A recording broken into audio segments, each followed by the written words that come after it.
Yeah, hi guys. Thank you ever so much for joining. This is like a roundtable discussion around success in the music industry, but also a little bit of ageism. And we've got some questions from people that have been interested in what we're going to do today. So obviously we've got Martin, who is a music industry lecturer at Milkin University in Chicago, but also Pigface, Ministry, a whole host of other bands. Someone that I'm really excited to catch up with again one day soon, aside from in the digital realm when I can get back over to the US. Obviously, you also know Beth Martin from our time over there. Beth is like, I'm going to say, I was going to go something cheesy like Yorkshire's pop princess, but obviously you've also toured the world, you've done television. Yeah, you've done all manner of different work over the years. Obviously, you've got new material out as well. I am going to give everybody a chance at the end to plug their respective projects and things that they've got, new releases, any potential of live gigs as well. Kallie obviously is a music producer as well. You've done a lot of traveling in your time. You've done conferences. You've done all manner of stuff, and you've produced 4 bands, including Makes My Blood Dance and cheeky plug Mary and the Ram. So that's my little plug for myself there. And Stu, who is, sorry, my camera's rocking because I'm so excited to have everyone together. Stu is a good friend of mine from Hull, where I am currently based as well, and we go way back to your work in the Warren Youth Project. And you've continued your work with the youth and in the creative sector with Hinterland Creative, and you're also the drummer in Life, and you were the drummer in Freaks Union before that. Is that good? Are they good for the whole massive? That's right. Are they good for introductions? Have I done a terrible job? Is that all right? No, it's a good rundown. Thanks, man. Thank you. I appreciate it. Concise. Yeah, sorry for the cheesiness of yours, Beth. I know you've got an expansive career, and listen, pop princess all the way. I'll take it. We've traveled together, and I've seen you do some amazing gigs over the years. But yeah, I was like, I'll do some cheesy stuff in there. I'll put it in. But although yeah, I must say, I wasn't the drummer in Freaks Union. I was the bass player. Oh, bass player in Freaks Union. Jamie Dean might get annoyed because he was the drummer. Yes, I do not. I would not want to annoy him. No, bless his cotton socks. He's a beast. Thanks for checking me there, Stu. Basically, the first question that I've got for all of you, really, and the reason why I've brought us here today is because people wanted different perspectives from different age groups and different backgrounds around what success in the music industry means. So what we'll do is we'll go round, and I'll give us a little bit of a basic structure. We start with Martin, go to Kallie, Beth, and then Stu. But then, like I say, if we feed in, if there's any points you guys want to make, jump in, absolutely. So I guess, starting off with Martin, obviously with your experience in touring and also lecturing students from all over the place as well. How would you define success in the music industry, and what does it mean to you? Well, I can very clearly say what it isn't. So within a really short period of time with Public Image, at the age of 20, front cover of Melody Maker, John Peel, Old Grey Whistle Test, live album in Paris, American tour, American bandstand, hit single all over the world, Australia, Japan. And 3 years into that, I was sick in Los Angeles. Of course, it was the early 80s. There was drugs everywhere. But I was sick and unhappy, and I didn't know why. I stopped drinking. I started doing martial arts, and I realized it was like, oh, I'm living with the swimming pool and the palm trees. What I've been told all my very short life at that point was success, and it's actually shit. And what's causing the problem is me trying to make sense of the shittiness against the template of what I was told was success. So, and so I just quit. I love telling students that story, because you could spend your whole life and lots of money and money you don't have and time you don't have and burn friendships you want trying to get to this place that turns out to be an absolute pile of shit. If it isn't the success for you that you want that works for you, right? So that might be all of the things I described for somebody else, but it wasn't it for me. And I think, I know a bunch of you from Yorkshire. I grew up in Pudsey, which used to be between Leeds and Bradford, is now just its whole big thing. And for a kid from Pudsey and then Durham, you know, house in LA with a swimming pool and palm trees, it was the absolute picture book of success that I thought. So I know it isn't that. So yeah. Yeah, I mean, obviously, again, different people have different definitions. I can't remember the order we said, but I guess we'll go from we'll do the musicians first, and then get the kind of behind the scenes production viewpoint on it. Actually, we'll change tacks a little bit. Beth, because obviously you work in kind of different styles of music. Obviously, Stu works in post punk and rock, and obviously Martin, similar genres and stuff. You're in a slightly different genre background with your pop background and indie background, and your kind of upbringing as well. You know, because you've been on television and you've seen that, and you've toured around the world and you've done that, and you're also, you know, currently promoting new music, and you've also been a part of the BBC as a radio presenter as well. You've seen different facets of the industry over your career. And obviously Martin has had a long career. You've been doing it for years as well now. How has your definition of success changed as you've kind of grown as a musician? I suppose I've realised that like success is fluid, because the definition of it changes all of the time. And I think when you hit different milestones, obviously then it shifts again, because you aim towards whatever it is, whether it be, I want X amount of streams on that song, or I want, that music video done in that way. Like that in itself is a goal. So then when you've achieved that, then you go, okay, what now? And then it shifts to a new goal, and it shifts to a new goal. And so I guess that you have to be really conscious that happens, because you have to appreciate success when it does come in those little moments, but then also appreciate that it is going to shift. And really, it's never done. And I don't think it should ever be done as a creative, because you're always working towards the next thing, and you're always working towards doing what you love. And I guess for me, like, success was always about just being able to do what I love kind of every day, preferably. That's really what the line was. And I know that when I first started doing music, when I was 13, my dad used to drive me to all my gigs. And there was one time on the way back from a gig, and he said, Beth, what's the end goal here? Like, where are we going with this? And I just said, as long as I can do this as a career, and I can just do this, that's it. That's my aim. I don't care about the fame. Like, it's not about trying to reach this, that, the other, charts or placing or playing Wembley. All of those things would be amazing, right? But that's not where I want to. That's not the point of it. The point of it is just to be able to do this, performing, writing music, being able to perform my own music every day. That's it for me.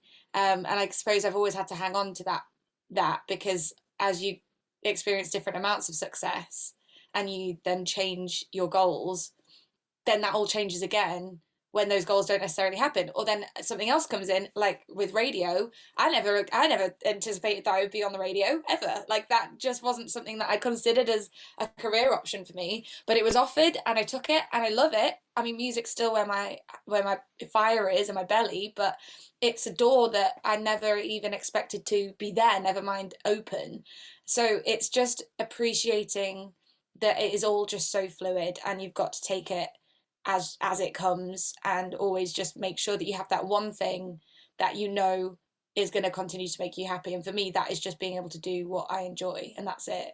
As long as I'm happy, that's fine.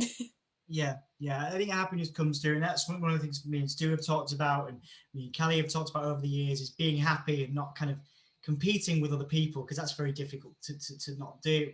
Stu, obviously I've talked to you for years about this and success, and obviously you've worked with young people who have different definitions of success and what they want to achieve. You've mentored numerous young people from various backgrounds. So how has your understanding of success changed from your own experience touring the world and achieving that kind of face level of success, playing America, playing Europe and all that, but then also, again, managing other people's expectations of what success is as well?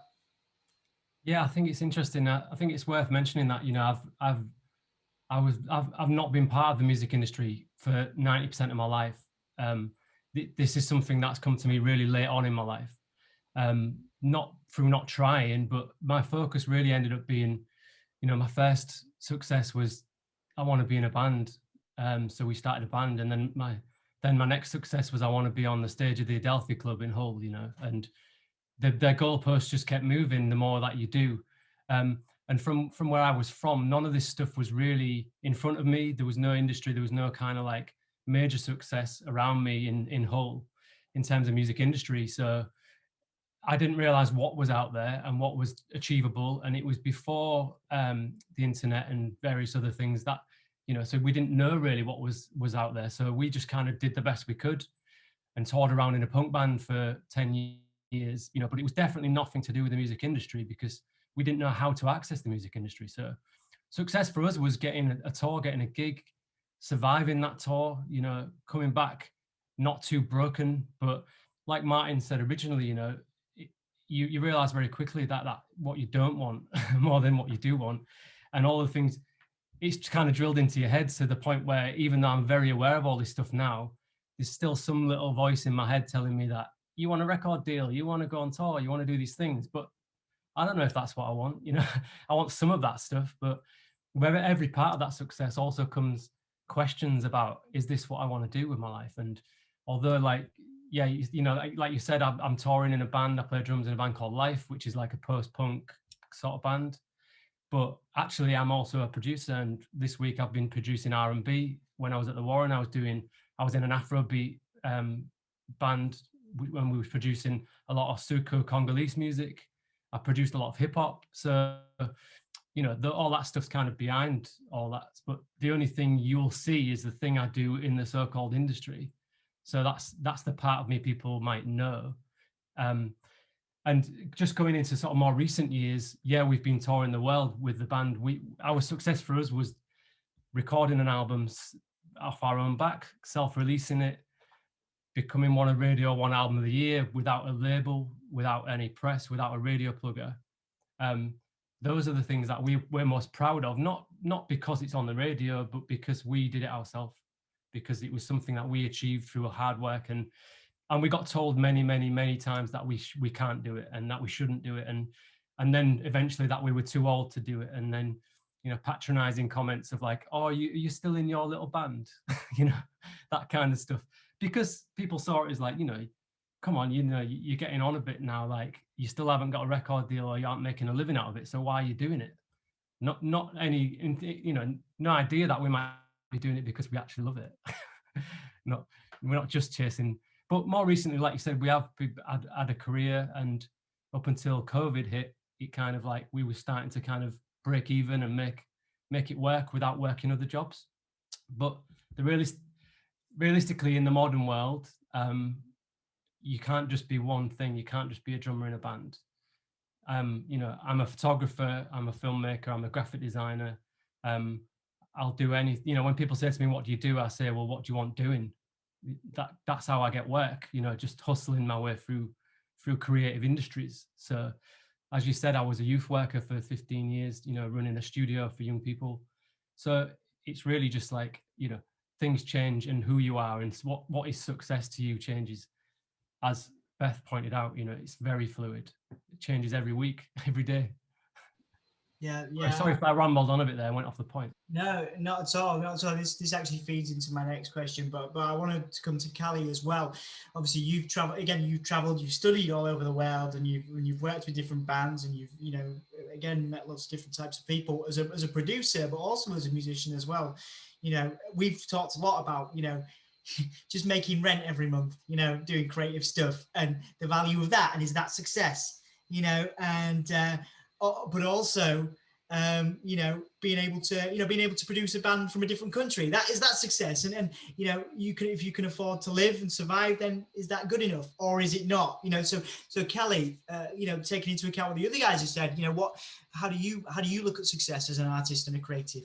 Yeah, it's one of those things. It definitely is a moving target, and but I think success is sustainability, and sustainability can mean different things for different people. For myself personally, like the goal is to be working full time and all of the work to be work that I love. That's the best, you know, that's the most fulfilling place to be. But I think it's also an interesting balance, because if you're in a place where you're having to work 7 days a week because you haven't hit the point yet where you can afford 2 weeks off or a weekend, just having weekends. So I guess for me, that would be a marker of success, where I have 2 days a week off. And if I were to, you know, need to take time off for health or personal reasons or whatever, I feel like that's a marker of knowing, like, all right, well, I'm getting to do what I love for a living, and I can afford to be human, because there has to be that balance. And I think for a while, that hustle, as Stewart was talking about, is like, when you're hustling, it's there, you can't turn down things, but then there is a power in saying no. So I think there's a sort of tipping point in success where you start to think, all right, hang on, I need to know when to say no to certain things, because you know, if I run myself ragged, then what are the goals? And bringing sort of your personal happiness and health, like what Martin was saying earlier too, you know, bringing your happiness and health into focus in order to maintain your goals as a creative or musician or producer, whatever it is that you're doing. You have to have that balance in order to, like, continue to love yourself and love what you are doing. You can't be productive if you're in a cycle of, like, you know, it almost becomes abusive if you're hustling so hard. You have to have perspective of what success is, I guess, which is maybe why we're having this conversation, for people to have that perspective. Yeah, I think it's interesting, because obviously, again, you know, with you guys all having different viewpoints on, you know, with Beth having radio experience, with, you know, with Stu being up to all the world, you know, with you working with different bands from different age groups, and obviously Martin with all different students in different age groups and having different experience. That moves on to my next question. The other question that was kind of, you know, a lot of people wanted me to ask is around ageism, and around, you know, there's obviously a couple of different age groups in this chat. But, you know, me and Stu have talked about ageism quite a lot. Me and Kallie have certainly talked about it, you know, Martin as well, and obviously Beth, from your perspective too. I will start actually with Beth on this one, because obviously you've got the experience of being a musician and performing, but also, you know, as a presenter and working in the radio. From your perspective, you know, does ageism come into it? Have you found, as you've gotten older, more experienced, that there are more opportunities, and how does that work for you? It's such a funny one, is the ageism chat, because ageism, but like the other way, like the young way, for being too young for stuff, was always a huge thing for me, and a huge barrier for me, kind of in my early career, because nobody took me seriously. That's how it felt. So from kind of being on gigs, honestly, like my whole reason for doing music in the first place was that I wanted to be on a stage, and that was just my avenue of performance. That was it. So it was like, okay, what's the easiest instrument to learn? A guitar. I can carry it around, like that makes sense to me, so I can go and gig. And that was what got me into it. So I was a part of gigs with other people on the bill from being literally as I started at 13, and I did find it really difficult. I even wrote a song called 16 when I was 16 about people not taking me seriously as a 16-year-old in the industry, because it really used to bug me. And so, but I found that more on the kind of live circuit that was a thing, because obviously in certain, you know, areas, the younger you are, the better. It's like, oh, we've got someone really young who has loads of potential, so we could do what we want with them.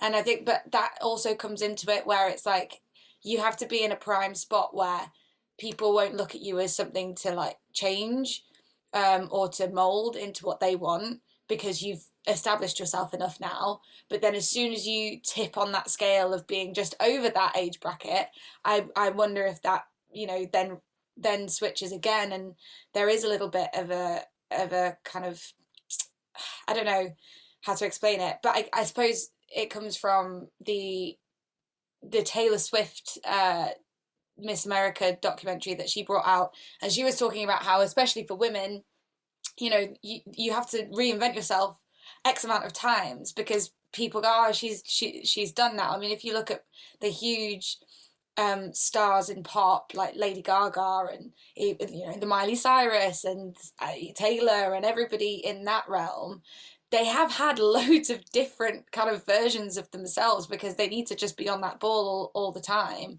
And I think there was, I can't exactly remember the quote, but there was something really poignant about what Taylor Swift had said in that, about, I think that she was 30 this year, was it 30? And she was like, that's it. That's kind of it now. Like, I've kind of done my thing in music, and people are going to start looking at me as a has-been. Like, that was sort of the impression that she gave, and it's looking at how you can maintain that. And so I do think that there are elements of that still around. At the same time, just to play devil's advocate on my own point, I do think I've seen a lot more people who you wouldn't expect to necessarily be in the correct age bracket as what stereotypically would be, and they are maybe beyond that. People are making it older now, it feels, and people are embracing that a little bit more. So there are artists, and I am very much speaking from a pop perspective because that is the part of the industry that I look at. So, you know, I do think it changes through genres as well, but from a kind of solely pop singer-songwriter point of view, I do think that it is becoming a little bit more accepted that you can have a solid career and start a solid career older in your life, and you don't have to be this super young, you know, like 17-year-old just about to break it kind of thing. So I think there is movement there, but there is definitely still some ageism, and I would argue that potentially that lies, in my experience and my from what I've seen from a woman's perspective, I do think there is potentially more there for women. Yeah, it's an interesting point, actually. And I'll bring Martin back into this here before we go on to the others. Obviously, because you're in a position where you can influence people in terms of people ask you for advice all the time. You've written books on you know, how to make it work in the music industry and how to survive, I guess, Martin. When you speak to students, is there do you put a glass ceiling in place for them based on how they, you know, how they conduct themselves or anything like that? What sort of, do you get any of that in your classes where people come say, am I too old to do this? And then you have to go, well, actually, maybe you're a little too old to do this, or is there anything like that? I think that students come, one of the problems with the music business in general is people come with 5 pairs of rose-colored spectacles, which there are people around them who giving them spare pairs of rose-colored spectacles, turning the lights down and turning the smoke machines on to disguise what the realities are. But what I say to students is, look, here I am, 61, with 4 kids, and I feel it's also being smart, right? I'm not going to challenge anybody to a race, right? Because I'd lose. But behind a drum kit, I have a mirror ball like here, usually in between 2 cymbals, which I'll just put, and it's glass. I'll just punch it, and I'll carry on playing with a piece of mirror ball glass sticking, because I just don't give a fuck. And whereas a young artist might say, okay, well, got to be nice to this person, nice to that person. I tweet all the time, fuck Pitchfork, you piece of shit wankers. Because what are you, have a go, destroy my career, Pitchfork, you know. So I think it's choosing your battles. And I tell my students all the time, we talk about the 1,000 fan model, you know, we'll juxtapose streaming versus physical goods as well. So I have a double live gatefold album that's hand screened, signed, numbered, glow in the dark ink. It's an art object. 300 of those at $60 a piece is $18,000. That's 5 million streams, or probably 6 million streams by the time they fuck us over on streaming rates again. So can you get 6 million streams? Fuck, I don't know. Can you sell 300 copies of this? Maybe, by any means necessary. So the doable versus the unrealistic. And sometimes the doable fuels the streams. Like, oh my God, I found this glow in the dark album. This kid did it themselves. You just give people the tools to keep going. And I think, did Beth say sustainability, or did Kallie Marie say sustainability? If you can do stuff, you know, then you can do it the next time. And now you've got that knowledge. I can show you how to screen print glow in the dark. Don't do this, it'll cost a fortune. Don't use the water-based ink, it clogs the screens. You need this special retardant, right? So just, I guess my point is, it goes back to finding your own level of success, but watch out for the old fuckers, right? Because when this pandemic started, you've got people like, oh, fuck, my internet is down. And now there's a pandemic. Like, yeah, I remember when electricity was rationed during the miners' strikes, and we had an outbreak of spinal meningitis on a tour bus before crossing the border into Canada. We were getting spinal taps. People were falling on stage. I played drums in a band I've never seen before, and the singer in that band was my drum tech, because my drum tech was in hospital. And you know what? When the pandemic started, for some people, it was the end of the world. For us oldsters, it was a fucking Tuesday. Like, all right, this is the, what are we going to do? What are we going to do with this situation? And a bunch of us went on and did stuff. And you have, oh my God, Melissa Etheridge went straight onto Facebook. Like, how fucking old is she? Old, right? Straight onto Facebook, 57 days in a row until her son died from an opioid overdose. Then she created her own platform and has 1,000 subscribers, probably 2,000 now, a month, paying $50 a month to see Melissa TV. She does different things every day, 6 days a week. And it's when she goes back on the road, she will take her custom 7-camera mobile rig on the road with her, because she's not going to give up that $50 a month subscription, nor is she, and then that's bad of me, because she doesn't actually want to give up that connection she's feeling with these fans and this new connection that we all feel through Zoom. Next time I'm playing drums, punching my mirror ball, bleeding, I'll have 100 people on a Zoom chat session on my drum riser with me, you know. So watch out for the old foxes. I mean, so of course there are things that, you know, we can't do as well, but I think we're smart enough to avoid those things. And there's some things that I would never have considered doing.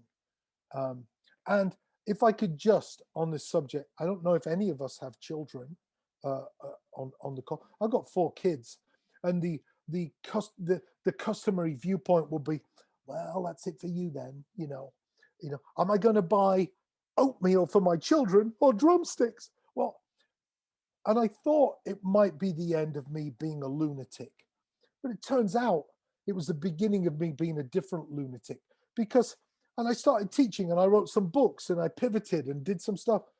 But then one of my kids said to me, oh, Dad, are you a teacher? I'm like, yeah, I am, but I'm a fucking maniac drummer, really. And I'm like, I want them to see me go bananas behind my drum kit. So I became this father of 4, more careful lunatic, which is kind of more dangerous than a drunken lunatic on speed, as I was in the past. A focused, dangerous father of 4, you want to stay out the way of that shit. So yeah, I just wanted to throw the fatherhood, parenthood thing in there, because that can be fueling for you in so many different ways as well. Absolutely, man. Absolutely. Well, I've inherited a bunch of children, and they all think it's really cool that I play drums. You know, so even though I'm also doing, you know, mentoring and stuff. So yeah, I do understand that to some level.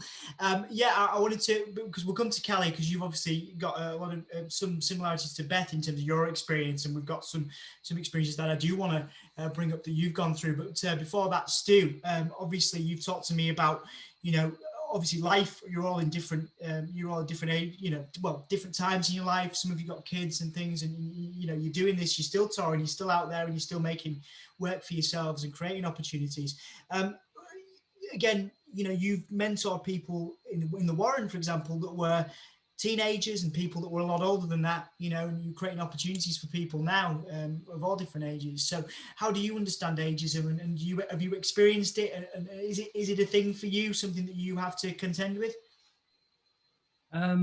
Yeah, I mean, I've been thinking about it a lot since you asked the question, really, and it's an interesting one, because I guess I don't think about it a lot. But that's just like, you know, by trying to just not let it bother me, by trying to constantly tell myself it doesn't matter. But it does, you know, like I'm not that I think anyone should care about the industry in terms of record deals and things like that, but I signed my first deal at 38, you know, and I'd already stopped touring 6 years before that, and I was a youth worker, and I just ended up joining a new band who were 10 years younger than me because they needed a drummer to help them out, and I helped them out, and that was 6 years ago, and we're now into the third album, you know, but it gave me a whole new lease of life, no pun intended. But it just gave me another purpose of going back. I didn't think I'd be back on the road driving a van at 2 a.m. and stuff, but it came at a point when I really needed it in my life specifically, you know. And each member of the band has got different reasons why they're there. I think what's more important than the ages of the band are how we respect each other, and how we learn to live with each other, and let each other be who we need to be, you know, and respect the space that we need, and respect how we work together.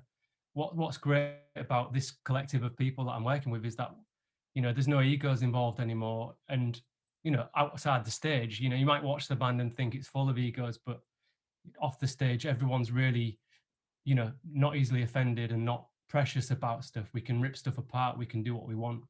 I think in terms of, you know, I definitely sort of lied about my age a little bit, or maybe didn't, but felt like I had to when we started talking to labels and stuff, because they were sort of like, the rest of the band was sort of late 20s and I was late 30s. And I just didn't mention my age. And they just kind of presumed I was in the same ballpark as them, which is good. I'm not complaining. But, you know, it definitely is something that affects it. And I think when I think about things that are barriers that I've got in the way, when you mentioned about the Warren, whether it's working with young people, with a community youth project, or whether it's working in a band myself, I can't help but think about classism, really, and where we came from, and how, you know, young people get treated, because, you know, especially working class young people, and how they get labeled, and how they get typecast into being, you know, lazy and jobs and all the rest of it. And the consideration doesn't get taken about that, actually, that they haven't got opportunities. And it's not about being lazy. It's not, you know, it's that really Tory attitude of like, oh, well, you're not creating your own opportunities. So, you know, opportunities are out there for everybody. And to some extent, you know, I've created a lot in my life when I've come from nothing, but I've created a lot of really beautiful things. So I do appreciate that you've got to work hard, but I think it's also quite ignorant to say, you know, everybody's got the same opportunities. When I was working at the community centre, it might sound dramatic, but our main goal wasn't to get that artist on the radio, although a lot of those artists ended up on the radio and ended up touring Europe and wherever else. The actual main goal was to help them not want to kill themselves.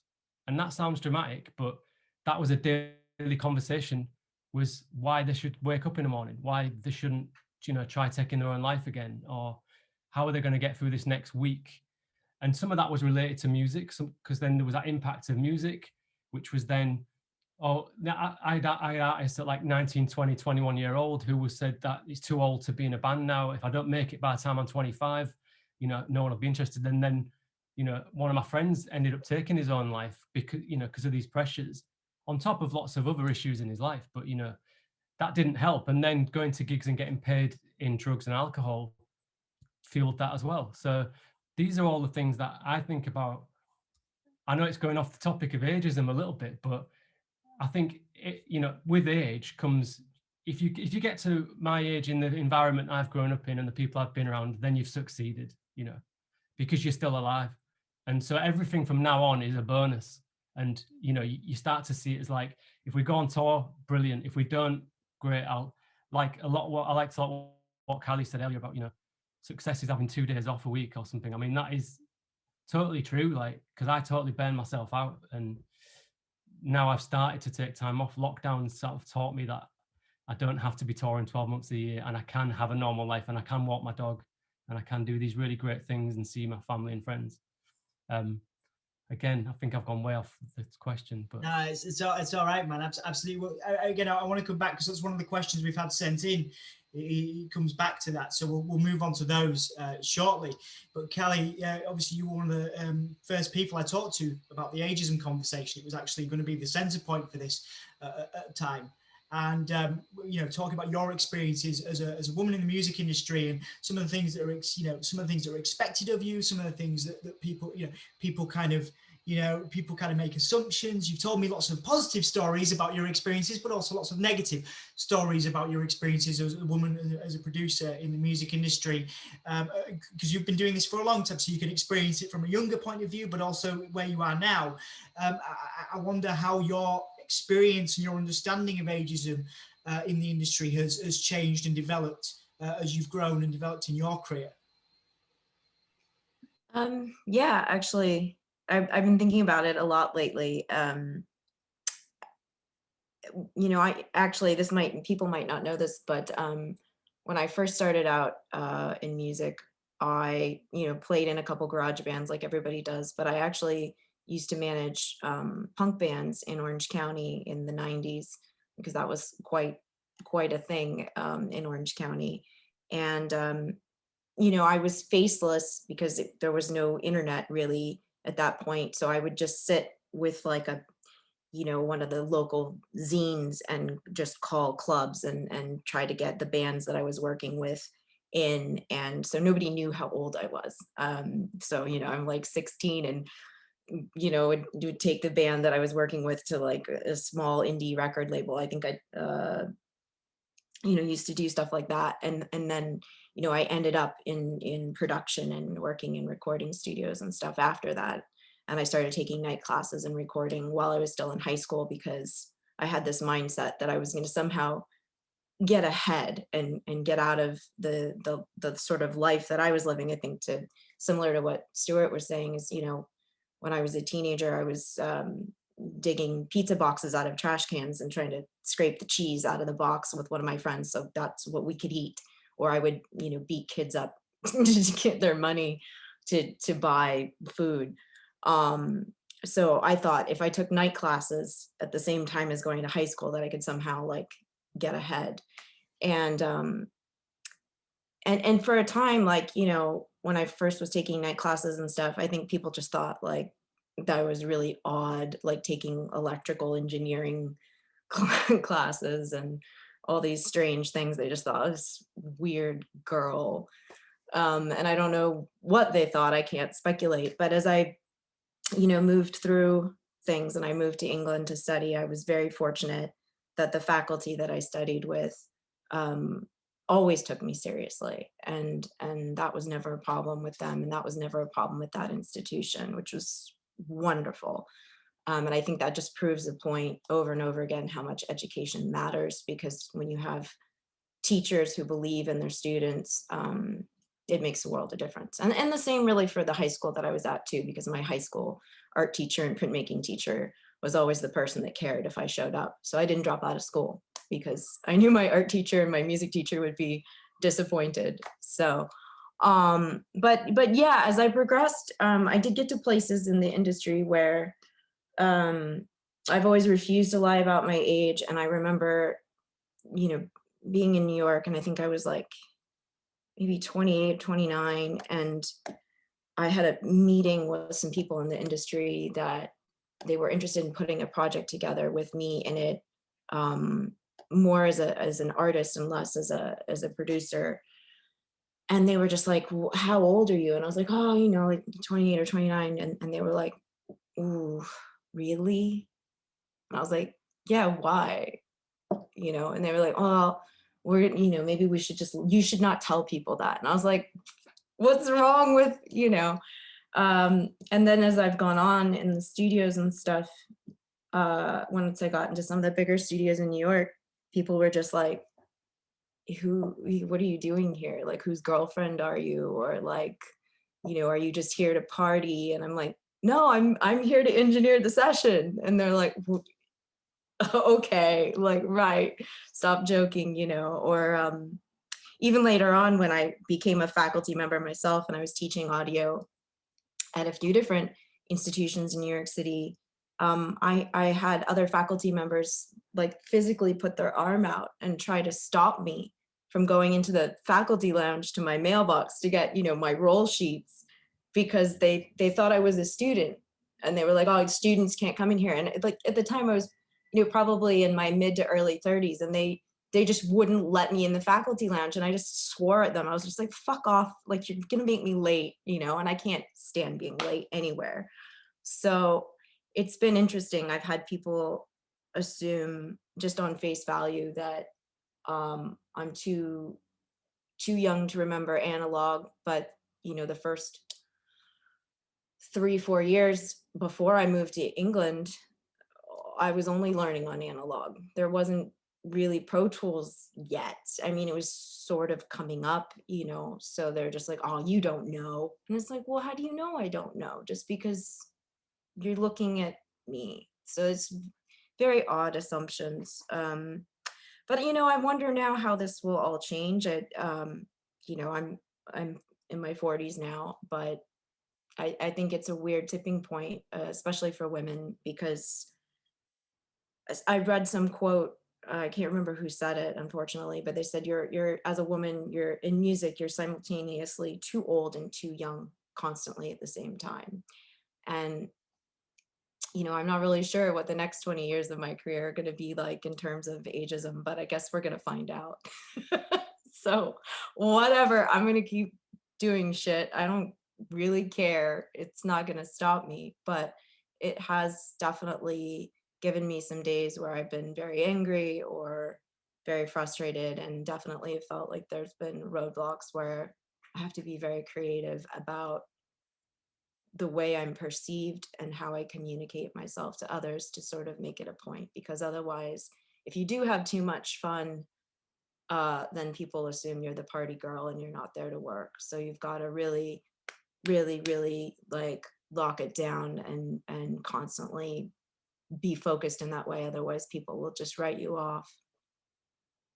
Yeah, it's actually, we've got a few questions now that people have sent in, but one is from Molly, who is here and obviously very grateful, who sort of asks, how do you respond, how do you combat that? What are the best ways to combat that in terms of, you know, going out there and just doing stuff, I guess. Hopefully I've got the question right in my summary there, Molly. But yeah, in what ways do you combat that actively? I guess that's starting off with Kallie, really. I guess that's one for Kallie.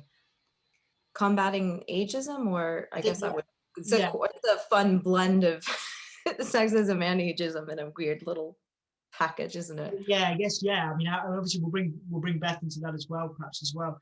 You know, how have you managed to combat that? And because obviously it must be so difficult to be sat in a studio. I remember a conversation you and I had where you were sat in a studio and somebody made a few passing comments at you about, you know, what you were there to do, or if you were, you know, if you wanted to party or whatever, and how kind of that must have felt. And that was fairly recent, I believe, as well, or certainly that's happened in recent years too.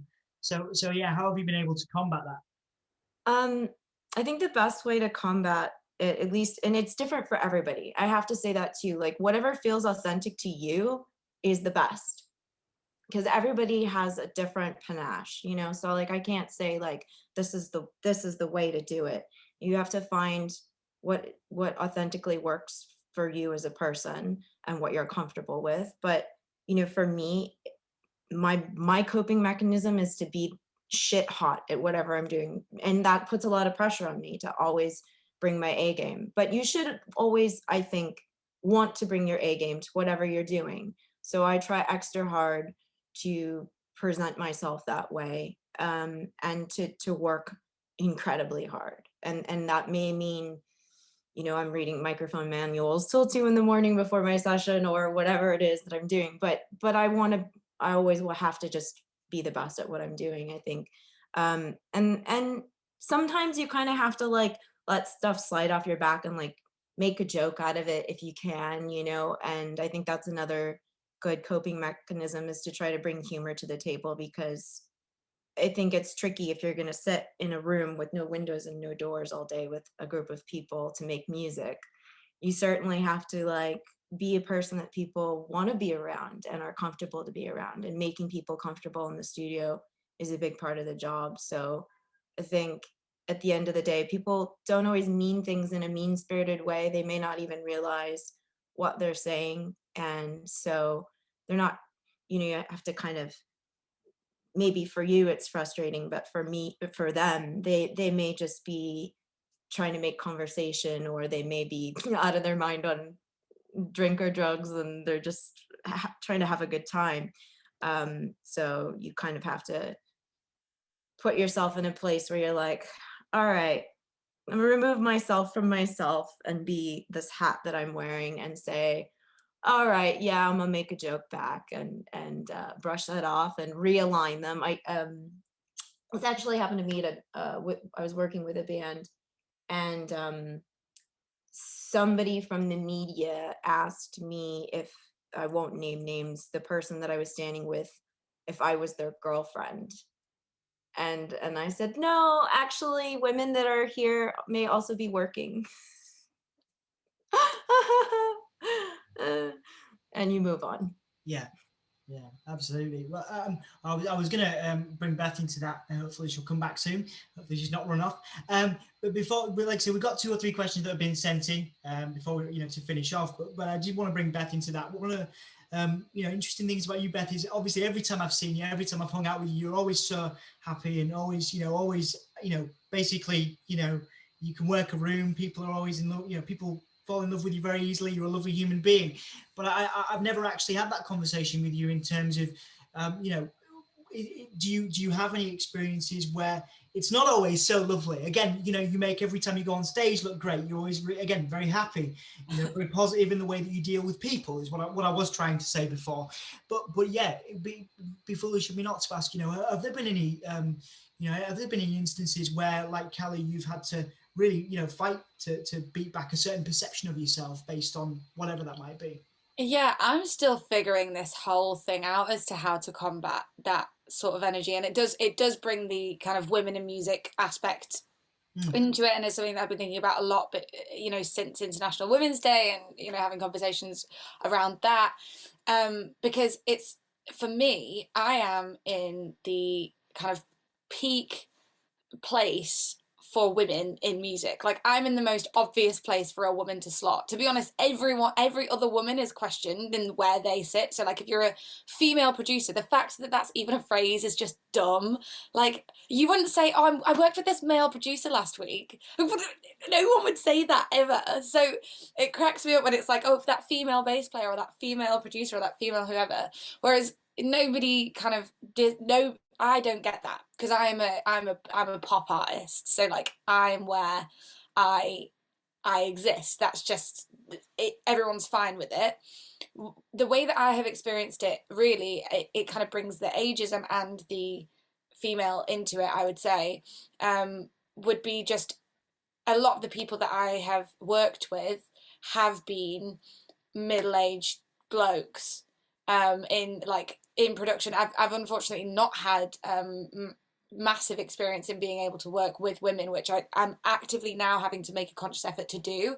Like, I'm now building kind of my band for when I get back out on tour and everything, and I'm making a conscious effort now to have actual female members, which shouldn't have to be the case. But it's like, if you imagine like session players, for example, you have this pile of people. If you just went like that on the pile, you'd just pick out a load of blokes. But you have to dig to find the women's. I've realised this. The easiest thing would be to just go, yeah, you're all amazing. So I'll just have you all, and you end up with a team mainly of men who are very good at their jobs and actually could be incredible people, incredible allies to women. They are amazing. But to actively create that representation within your team of women, and of diversity in general, you've got to really make an effort, and that's what I'm doing. But I think over the last kind of few years, I've experienced a lot of being in rooms with people who know better or think they know better. And they are often men, and they are often a lot older. And I think that's been my experience of ageism or sexism, whatever it may be, I've known when stuff hasn't been right, and my gut, I've just realized this probably in the last like 2 weeks where I've like really been able to go, yeah, this is a thing. My gut says, yeah, that doesn't sit right, but I'm so people pleasy, and as you said there, Dom, you know, I in a room, my thing is I want to make people happy, like I want to make sure that people like me, like that is something that is really apparent for me. And so I've really struggled to kind of find that balance between looking out for me and knowing what is right and not upsetting people, especially when it's people that that do actually think that they know better than I do.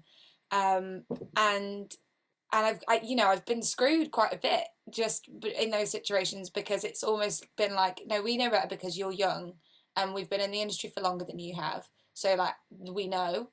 And it's become really apparent that actually they don't all the time, and my gut's always been right. Even the times when I didn't listen to it, it was right, and I know that now.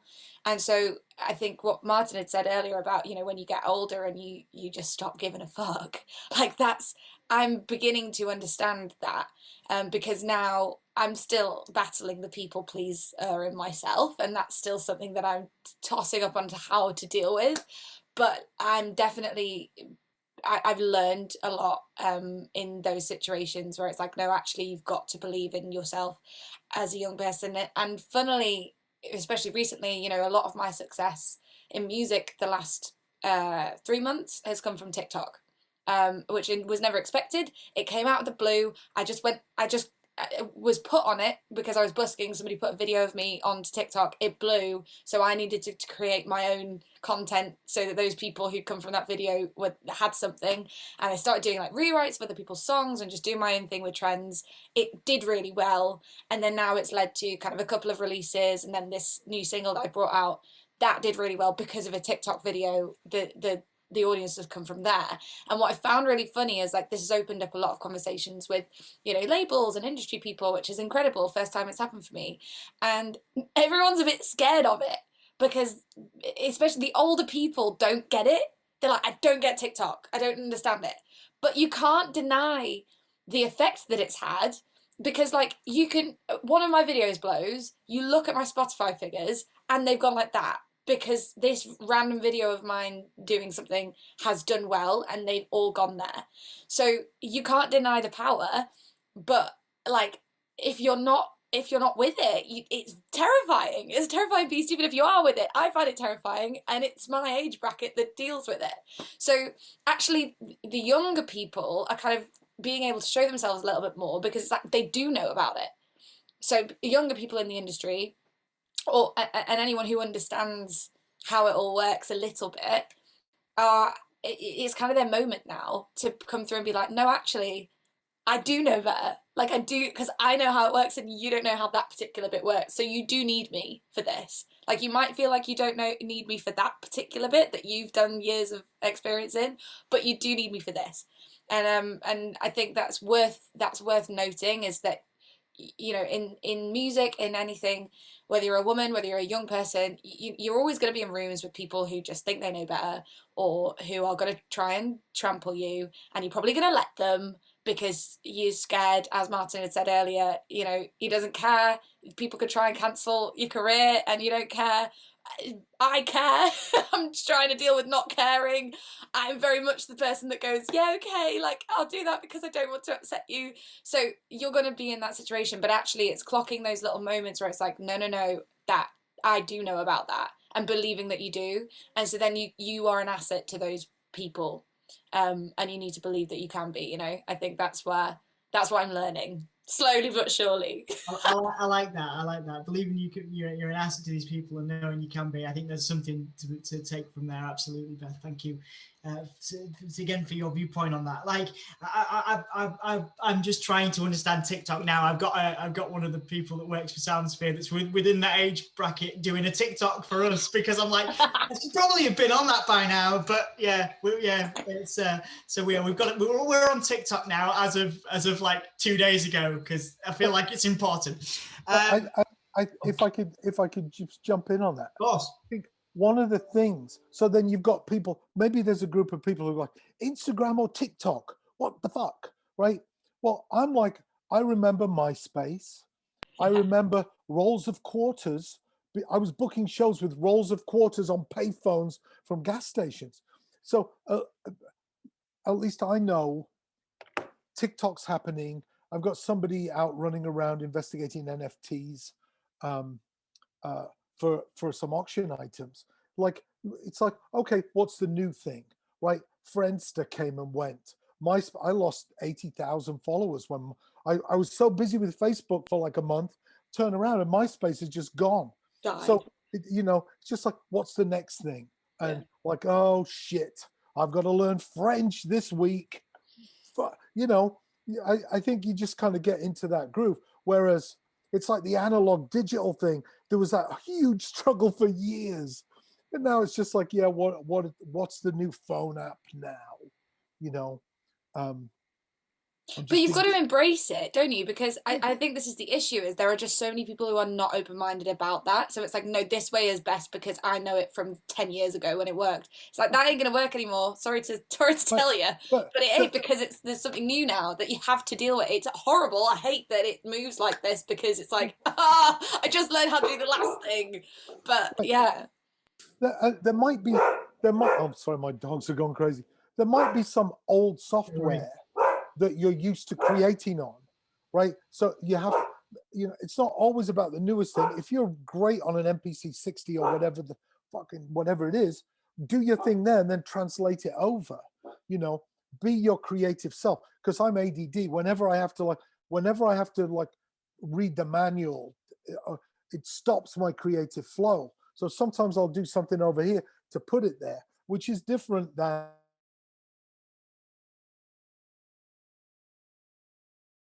Hopefully Martin's still here. He's just froze. The dogs have decided he's out. He's like, they're like, hopefully Martin will come back in at some point. Yeah, I think exactly like what Beth was saying on Martin, really, about like embracing stuff, especially if you want people to engage with what you're making. As Beth was saying earlier, in terms of the pop world or in terms of a commercial world, why would you want to prevent fans from accessing your music? So it's like saying, well, I'll use Spotify but not iTunes, or I'll use Bandcamp and not this. If there's a political or ethical reason, then I totally behind it. But if it's just because you can't be bothered, then expect the results to mirror that you can't be bothered. Do you know? I know from my own experience, if I've not been bothered to do something like TikTok or whatever, then I expect that I'm gonna lose out, but then I take that responsibility, like that. You know what I mean? So if you want to reach everyone, like you were saying, Beth, then you just get behind it, get on with it, and try your best and use whatever tools. At the end of the day, they're all tools, aren't they? Analog, digital, social media, whatever. Just use the tools that work for you and put them in the right place, and find the platform that best embraces what you do as well, and is not making you feel like shit. Making you feel like, you know, I found a platform recently called the Complete Producer Network, run by Damien Thomas, who's the producer, and it's like a social media for music nerds, really. But it's really embracing. It's a really great space, and it's kind of rejuvenated my excitement for making music, because other social medias have just kind of crush it a bit sometimes. So I think it's finding the right thing for you and spending the right amount of time on it. Actually going away and creating stuff as well. Absolutely. Martin, you're back with us. Sorry, you cut out a little bit. I think the dog took out the microphone. Did you have anything to finish on? Because there was a lot of good stuff there. Well, I don't know where I stopped. There was a lot of dog barking. I appreciate the bringing of the pets into it as well. We had Beth's dog as make a cameo earlier too. I wish I had my dog with me now. He was so ticked off when those doggos started barking. He's there and he just went, oh. It's like, it's okay. They're on a screen. Yeah. Yeah, well, yeah, no, I again very much appreciate the extra input. Yeah, I mean, for me, I think it's sort of trying to understand different things. Like I've used Facebook for so long, and everyone's like, so our biggest audience is Facebook, and then people are like, oh, but you need Instagram. So now I got an Instagram, and then like people are like, oh, your following's really low on Instagram. I'm like, oh shit, I must not be very good as a platform or a blogger because my social media figures are low. Like I've probably got one person on TikTok now. I don't know. But yeah, no, thanks for your viewpoint on that, guys. I think as a segue to kind of some of the questions that have been sent in for us, talking about basically image and social media. And again, Beth, I think we'll start with you on this one, and maybe go to Martin, but everybody feed in. Two questions from Jenny. The first one was, how important, and this was actually I'm really interested in this, and me and Stu have talked about image as well a lot, as well as Kallie. How important is it for a new act to at least look young, or to be young people? So that's the first question. Should we start with Beth, and then we'll move to Martin as well? Interesting. I don't think it's important.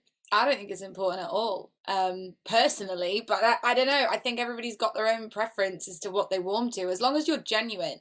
For me, I've realized throughout my whole career, from the Voice days to TikTok to now, like every single moment that something has happened for me, it's always come from me being like my actual soul, genuine self. And like the Voice thing, there are people who stuck around from those days who still exist now and are still within my fan base. And I always say this to people, and this is not to put myself down as an artist, but it's not because of the music, because the music has changed. It's been 9 years. I have changed so much as an artist. My voice has got better. It's been used in different ways. I'm not the little like, it's got a bit better, Martin.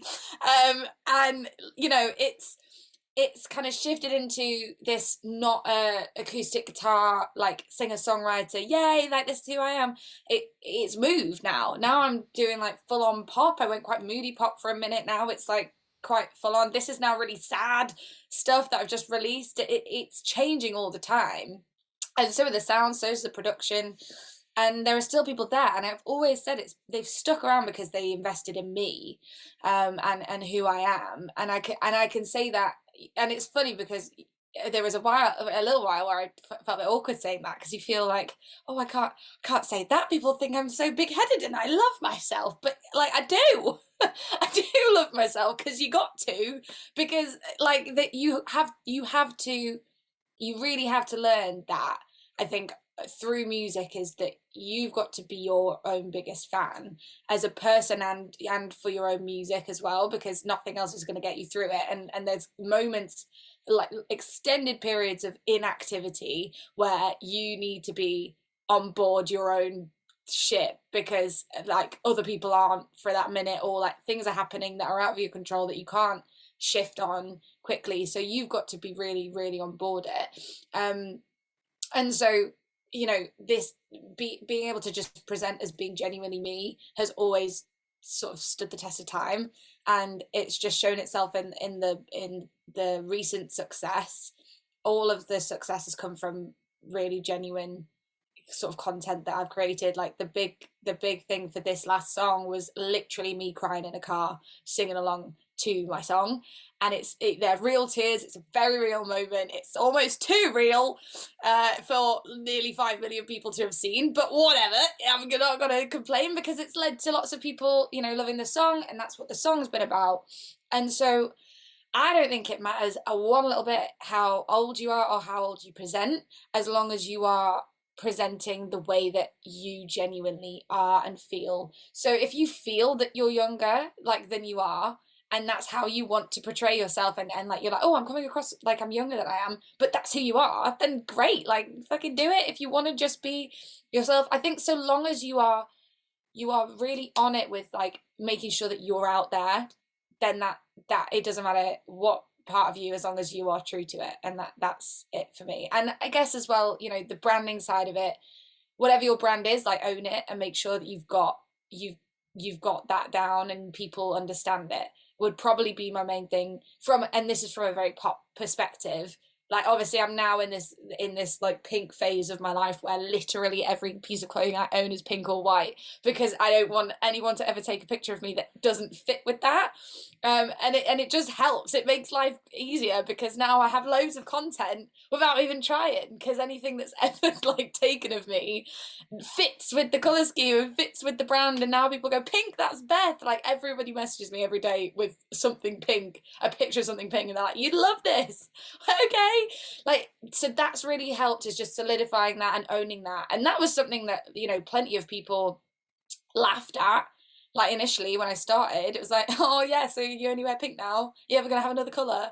And it's like, no, I'm not, to be honest. I'm going to own this because it works, and it has, because it's now shown itself to be something that people associate with me, along with, you know, the personality that I'm putting out there.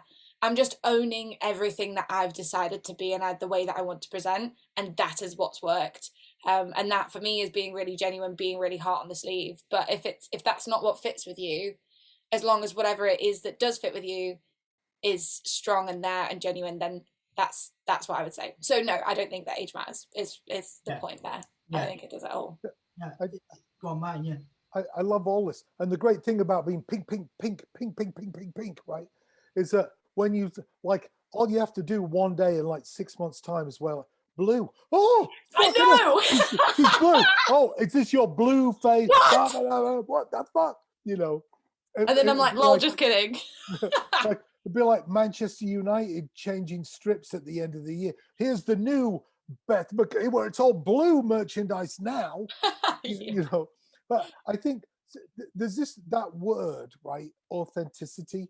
People, you say that, people go, oh yeah, it just means like Mick Jagger is smart enough not to be like, Mick Jagger presents blah blah eyeliner or whatever. It's like, no, now there's been sponsored by mortgage companies and you know, laxatives or I don't know what, you know. But it's like, or like, I think Elton John was AAR, the American Association of Retired People.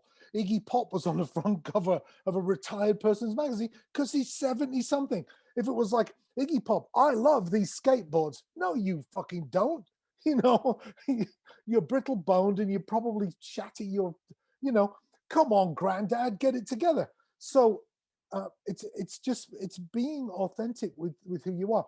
And the other thing I would throw in, which I think is this really hard thing for artists to get, is losing the perfectionism.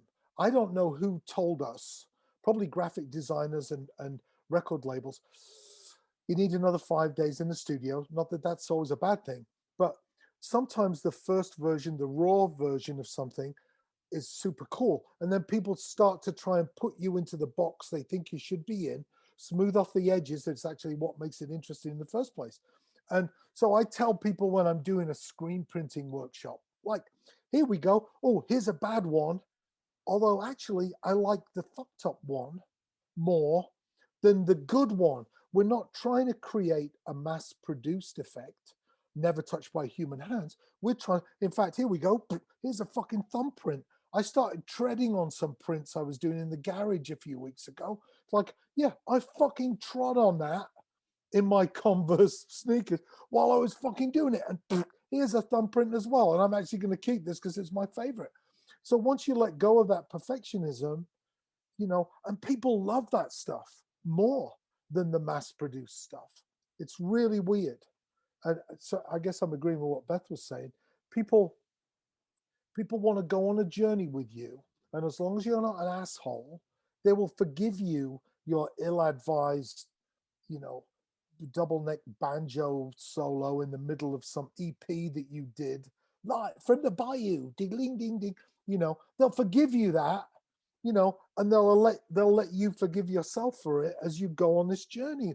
They want to be surprised by, they want to support you. That's all people want to do. Well, this t-shirt's a bit smudged, but you know, made it themselves. Like, all right, you know, yeah. People want to support. I love that, man. I mean, obviously, yeah. Like I said, we've only got a couple more questions. Thank you guys for sticking around with me. I've really enjoyed talking to you. But I do want to get Stu's viewpoint on that as well, because obviously you do a lot of your own branding. Life's whole thing is DIY. And you're also the kings of taking moody band photos with fancy clothes on. So you're good at your image, and you understand the value of it. And obviously, going back to Jenny's question, how important is it? And I'm not sure. I'm not trying to lead the question here, but how important is it to look a certain way for a band like Life?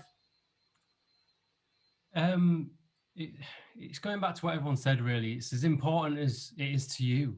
Like, it's as important as it is, as your integrity and your authenticity. So, if to you it's important to look cool and what you think looks cool, then it's important. I think maybe when we was younger and when there was a bit more pressure of like looking like a certain way to be like other people, but I think as soon as you sort of realize none of that matters, and as everyone said, what's important is that the more you can find your own identity, the more people will like you and the more people will trust you and believe in your music. And I think I've always had quite a good sort of radar for sort of smelling a rat, in terms of, I can see a band on stage and literally tick every box, but I can still smell a rat, like I don't feel this, I don't believe it. They sound amazing, they look amazing, their songs are amazing, but I still don't believe it. There's something that they're not being genuine about. And it does come through. So I think for us, image design, how we do that stuff changes every time we do it, and we do the best we can. We always look back and regret certain stuff, and not regret it, but we think we could have done it better. But that's how you improve, isn't it? You go, oh, we could have done that design better, we could have done that release campaign better, it could have looked better. But we're really into design and photography ourselves, so we do a lot of it ourselves for that reason. But it's also really important, I think, what we've learned over the years is to not be precious as well. And although we can technically do it all ourselves, that doesn't mean we have to, because it might not be right. Like, don't be afraid to give up and work with other people, because other people bring really good stuff to it. I'm a photographer and a designer, but on our last album, we got other friends to design and do the photography for the album, because I couldn't do it justice. I was trying to make it and it didn't work, right? So, which is great. So you find someone else that can. I think there's quite a lot of artists out there, musicians, that will release something and insist on doing all of it themselves, but then the packaging, the video might look really terrible, but they say, oh yeah, but I really want to do it myself, or I really want my friend to do it. But you have to sort of be really honest and say, is it good enough? Is it as good as the music? Is it representing you properly? And if not, don't be afraid. You don't ever have to be an asshole about it. Like, if you go through life being a nice person and being polite, you can always tell people the truth.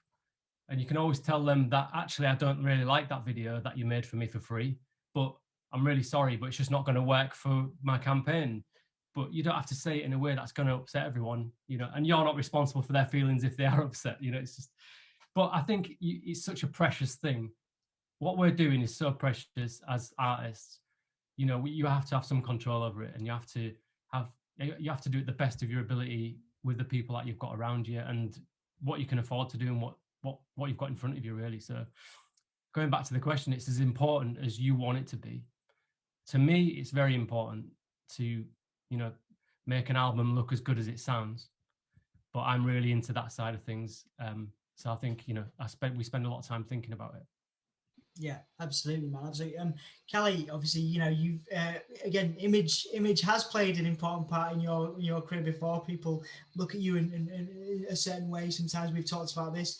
Have you got anything to add on the importance of image? And I guess because you've always looked half your age. So but how important is that? I guess as someone that's had some impact on bands like Makes My Blood Dance. I believe you did some of their image work and worked with them and taught them through that. So how do you relate to that image question and looking young and the value of looking a certain way? Well, I didn't actually have a hand in how Makes My Blood Dance looks. They self-stylized, and they hired somebody to do some of their, like for a while they had branded like leather jackets that were hand painted for each band member. But you know, I think image does come up sometimes with artists that I'm working with, and they'll, you know, they'll sort of have their own fears about image and age, and you know, as a producer, I guess I always try to tell them like you should hire a stylist if that's really a fear, but don't let it, you know, be a fear, because that's not what we're here for. We're here to make good music, and no one can see what you look like when they're listening, you know, to a record. They can look at it as an album sleeve, I guess, but people don't even have those anymore necessarily on streaming services. But for myself personally, image is tricky. Somebody gave me a piece of weird advice once. They said, you know, if you're going to be in the studio, you can't look like an artist, or don't look cooler than the artist. And I was like, well, that's a really weird thing to like. I was like, I don't, okay, you know, or I guess when I was really younger and first started working in the studio, I was really confused with like how to look, because I was worried about being taken seriously. So for a while, the community college where I first studied recording, the teacher sometimes would throw the studio keys at me, and he'd be like, have a blast, I'm out for the day, like run the show. And like, it was scary, but that was the best thing that he could have done for me, because I was usually the only gal around, and I would run the show. But once he did that, I was like, oh crap, they're not going to listen to me. So I started wearing like suit jackets and stuff every day to class. I was like wearing a suit, because I was like, I don't know how to like run a room full of people. And you know, so by the time I got to England, I think it was great to just be in a cohort of students and not feel like I had to run the show, but I knew how to if I needed to, you know, conduct a room. But personally, you know, because I do have an artist side a little bit, you know, because I have my own project, Explosives for Her Majesty. I was very purposeful when I put that band together not to be the singer. And so I always pick somebody else to be the singer. And classically, it's been men for genre reasons and genre acceptance, because I don't want to get labeled as a chick band, which is stupid, because, you know, why is that a thing, to what Beth had said earlier. So I write the lyrics, I write the music, and I do most of the production, and I play a lot of the instruments, but I usually have men singing my lyrics. So I felt like it was, you know, interesting to flip the script, but we've never played any shows out, so I've never really had to deal with image too much, because it's been like mostly a studio project. You know, as far as like being like a film composer, you know, because I write music for media, image is tricky, because I guess there's like this sort of, as soon as you get that composer label, people sort of start imagining me to like play a violin or a piano to like some really high standard, that I'm like this, you know, image is like such a tricky thing again, because I'm not any of those things. Like, I don't read music very well at all. You know, I'd probably do better with a schematic, but you know, whatever people's perception is, like I guess for a while I used to have a picture of myself at a piano on, you know, one of my streaming services, and I think I eventually took it down, because everybody was like, oh, so you sound like Tori Amos, and I was like, well, I mean, I'd love to, but I don't sing. So it's very tricky, and maybe sometimes I think things would be easier if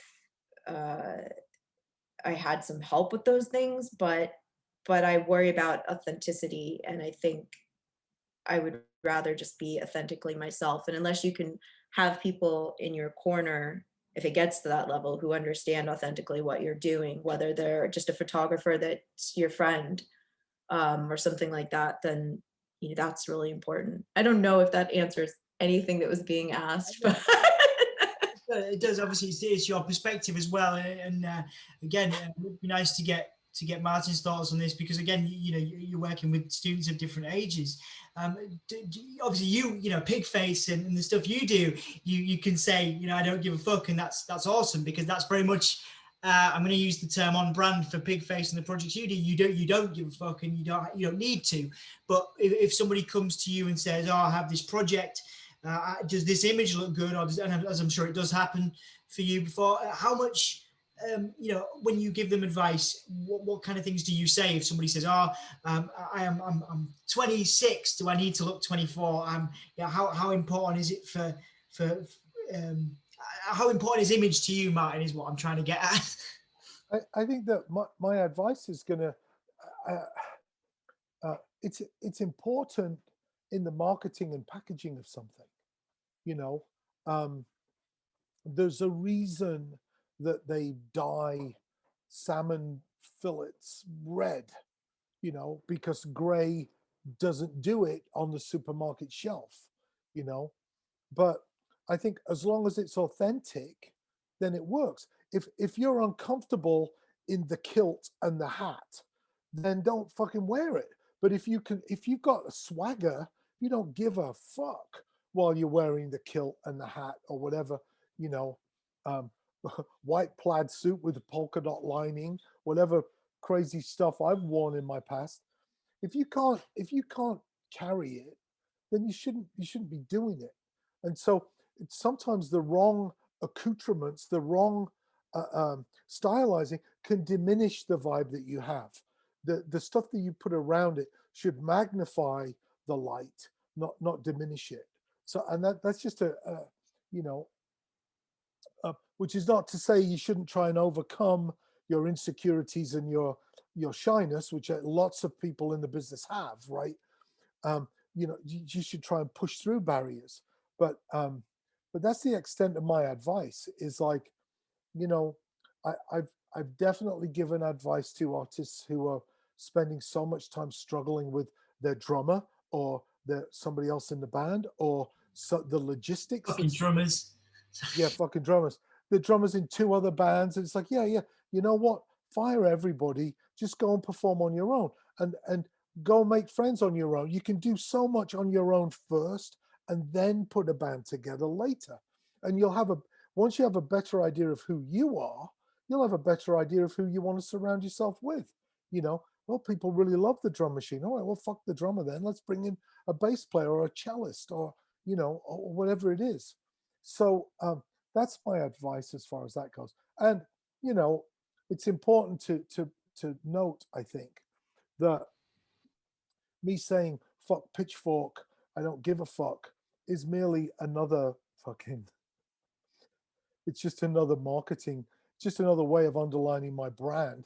It's not saying I don't have a brand, just what am I able to do that somebody else might be less comfortable doing, and that will be one of them. Yeah. Absolutely, man. I'm gonna ask. So there's 2 more questions before we're gonna get everybody to do their plugs for their projects and finish up, because I appreciate I've taken you way over time. So thank you.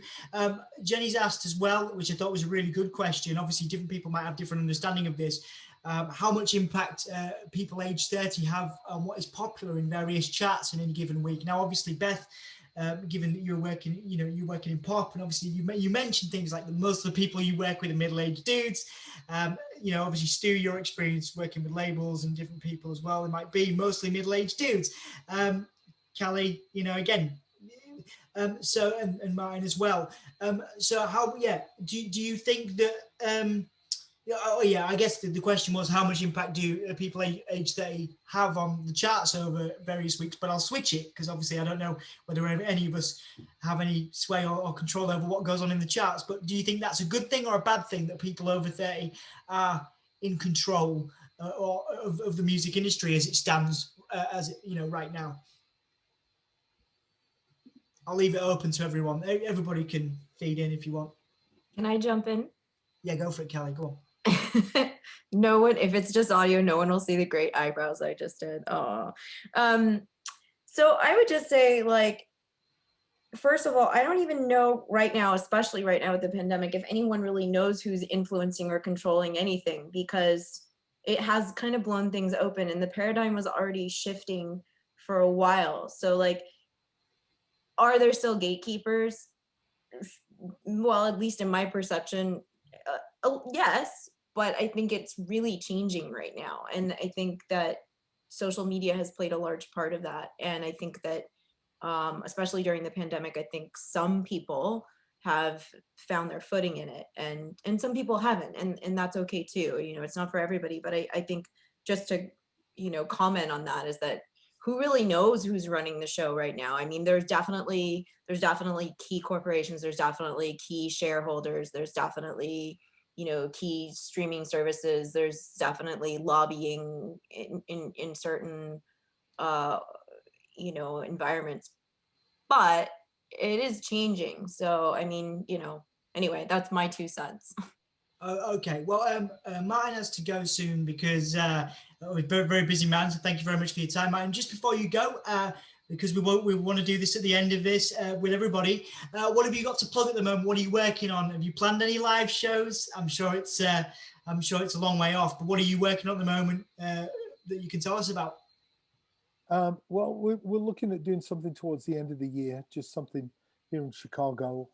We're opening a new museum called the Museum of Post-Punk and Industrial Music, Awesome. which is pretty exciting. And just doing that, just finding our feet. We're helping a bunch of artists that we know who need a bit of help right now, crew members especially. We've been doing that for like a year now. But also shifting focus, as we did after the George Floyd incident, to work with some minority businesses. And a 13-year-old kid was shot by a police officer in Chicago just over a week ago. So just kind of dealing with that and trying to acclimate to that and make sure we're doing what we can. So as far as plugging, you know, my last book, Band Smart, is available for free, all 600 pages at martinatkins.com. So there's no reason for you not to have that and get that. I think you're in there too, Kallie, aren't you? Are you in my book? You should be in my book. I don't, not that I'm aware of. Maybe I imagined it. Something for the future anyway. Hey, something for the future. But I'm sorry, I do. This has been really good. I'd like to suggest that we do it again. Stuart, Absolutely. It's really nice to meet you. Beth, it's nice to see you again. Thanks for putting this together, Dom, and nice to see you. Yeah. See you soon. See you soon. Take it easy, Martin. Take care. Bye. Yeah. Nice to meet you all. Cool, guys. Yeah, we'll finish up with the last couple of, with one more question while we still got Beth for another 20 minutes. Basically, Stu is a good one for this one anyway. Darren, who we know, has asked about sort of the glass ceiling for the working class and how do working class people work their way up the ladder in the industry. Now, Beth, you can contribute to this because I've seen you work you know, from a very young age and work your, you know, absolute ass off to get to where you are. And Stu, you know, me and you have talked hours and hours about your background and how you've had to kind of claw your way to where you are. And obviously you've seen other people do the same. So, and Kallie as well, you know, you and I always have conversations about just struggling to pay rent and how important that is. So I guess, yeah, how, you know, the question from Darren is how do working class people work their way up the ladder in the industry? And I guess we'll start with Stu, but again, everybody feed in. I guess from my experience, just speaking, you know, for myself, is you have to ask yourself first, like, if you want to be part of the industry and what you understand of the industry, you know, do you want to operate in that way? And what, if so, what parts of it do you want to be involved with? And then work backwards to how you're going to get there, you know? So if I want to network and negotiate deals with labels in London, for instance, then I've got to accept that that industry is what it is. And there's a certain way of it working. I can obviously rebel against that and I can do whatever I want, but you know, there's certain things that I might have to take on board and certain bullshit as well that you're like, well, if I have to go to London to speak to a label, then I have to go to London to speak a label. I mean, generally we've not done that. We've waited till they come to us. But, you know, so I think whoever's thinking about getting into the industry, especially from a working class background or from a city like Hull, where there's not really there's not a lot of industry, there's not a lot of job opportunities. I think the best thing I learned was to just create your own opportunities. You know, instead of leaving Hull, for instance, as a city, when I grew up, I wanted to be a musician. I wanted to be in a band. I wanted to be on a label. I wanted to play a festival. I wanted to play a concert. And a lot of those things weren't happening. So for me, I started to create those things and I saw that as an opportunity, because rather than leaving Hull to go to a better city, I wanted to make my city better, if that makes sense, and put effort into my own community and empower each other to make our own label, to release our own music. A lot of it was not by choice. You know, if we didn't set up a label, then we would have never released music.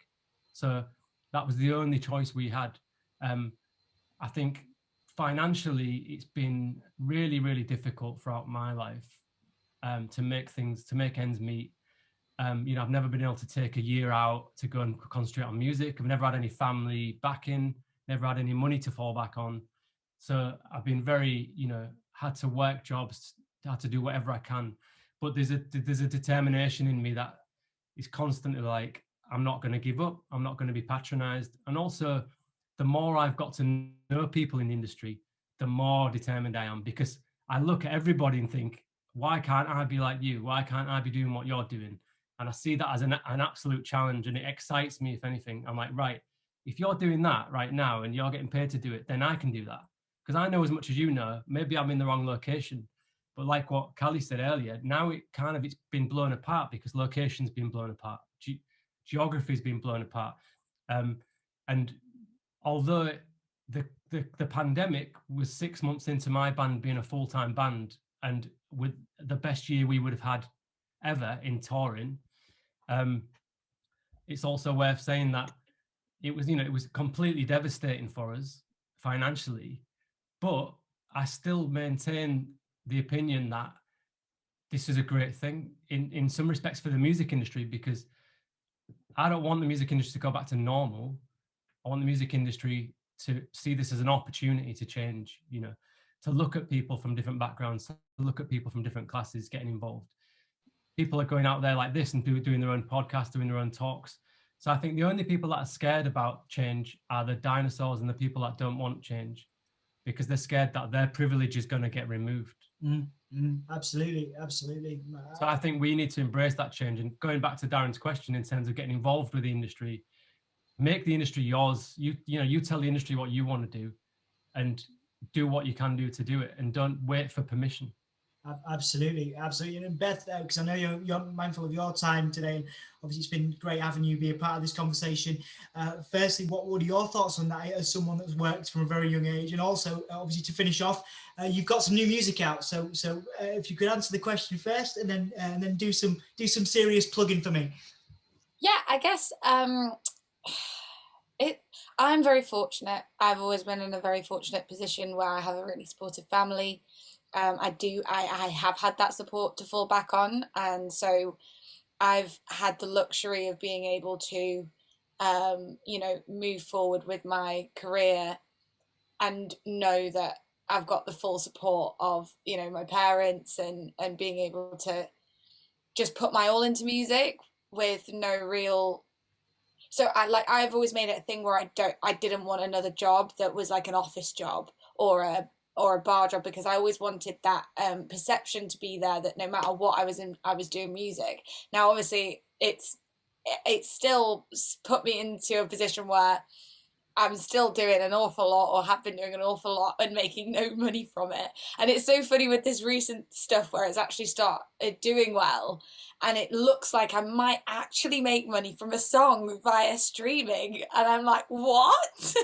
That makes no sense, that I'm going to actually earn money from music, and I'm not just going to put money into it and never really feel like I'm getting anything back other than, doing what I love. So by no means have I you know, necessarily, I wouldn't call it an easy ride, because I definitely have put that graft in, and I have, you know, had to go through the not having much, and trying to find ways around it and whatever to, you know, just to maintain that. But I have been in a really fortunate position where I've been able to do that and not really feel like I'm fending for my absolute life, because I have had some incredible support, and I'm very lucky with that. So I just think there is something to be said for, you know, putting your all into what you want to do. And I think you kind of, I don't know if anybody else has had this, but you're told to have plan Bs in anything creative. It's like, have a plan B. And I can't remember who said it to me, and I'm sure it's been said a number of times, but like the best thing I did was not have a plan B.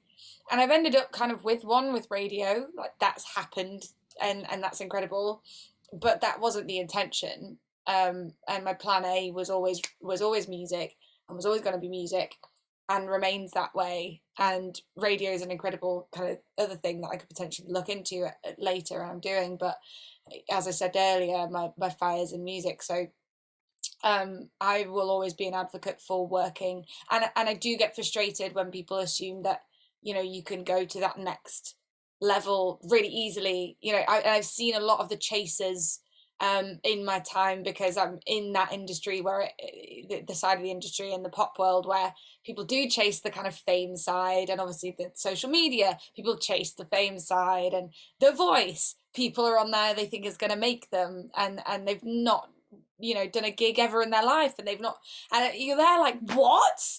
I literally played to 3 people last week. Like, what are you, where are you, what are you doing? But yeah, I just think there is definitely, I'm just big on work does pay off. It takes a really, really long time, but no matter where you're at in what you can, I don't know, in your support, if you come from nothing, if you come from actually having some good support, whatever, hard work is the thing that matters. And they are going to be people who are you know, getting more success than you. But this all goes back to this question of what success is and how you value success. But there are these people who will look like they've got more success than you and have done very little work for it, and you just have to focus on your own journey and on your own you know, meaning of success, and you can't compare it. And I think this is, for me, where it all comes back to is like, you got to work really, really hard. And I really believe that, because it will come back around. I listened to a podcast the other day from a girl, I can't remember what her name was, but she said something that someone had told her, where it's like, you've got to give more than you take, and you've got to focus on giving, and then things will come back around if you're not focusing on what you're taking. So it's like, you're going to put something out there, you might not get the amount of streams that like that person did who put this song out on the same day, or you might not get the same whatever. But as long as you're focusing on what you're putting out there, and it's good, and you're proud of it, then everything will kind of fall into place, even if it takes a really, really long time. So I think that anybody from any background can do well. And I agree that with Stu there, that we shouldn't be complacent in the fact that not everybody has the same opportunities. Not everybody does have that, and you've got to be really conscious of that, I think. And I'm very, very aware that I've been in a very fortunate position. But that isn't to say that somebody who doesn't have those opportunities like on a plate there can't get them. And they might have to work a little bit harder, which is not their fault, you know, to try and find them. And that's unfortunately that. And I guess as artists and as creatives, we've got to just find those people and try and hold them up like this, and help them and help everybody, and it all comes back around. So yeah, that's what I don't know if that answered anything. I feel like you do this, don't you? You like get on something and then you're like, oh, and also this.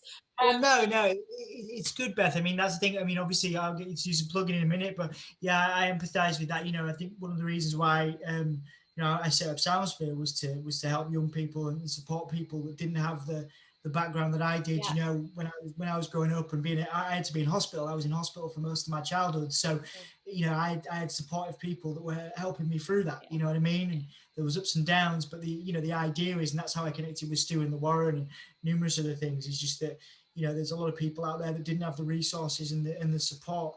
You know, because of my disability as well. People chucked funding at me at the start of Soundsphere because I have my disability, you know, and not everybody has the access to that. You know, people Not still do everyone it has now. the benefit, Dom. Yeah, of wobbling around like I do, but you know, that's the thing. People still chuck funding at me now, and I think to be able to, you know, kind of pass those resources on as far as I hope, you know, I hope we're not. I said this to somebody the other day. It's nice to know that I'm not my own ass with this stuff, and actually there is proof out there that I do help people, or that we do help people, and I think that's, you know, so that's what you're saying, isn't it? I guess it's like yeah, you can have the opportunities, but then it's about distributing the wealth, you know what I mean, supporting as much as possible. That's what I got from that anyway. Yeah, exactly. Exactly that. Just to add to what Beth was saying as well, I think for me, one thing that did help me grow outside of my creative, you know, be a better creative is looking outside of your sphere, looking further than your city. So when I'm creating any art now, whether it's photography, music, design, whatever, I'm not looking at just the people in my community. You know, we operate as a creative community, but you have to look around the world and look internationally. And now is a great time because you can access that.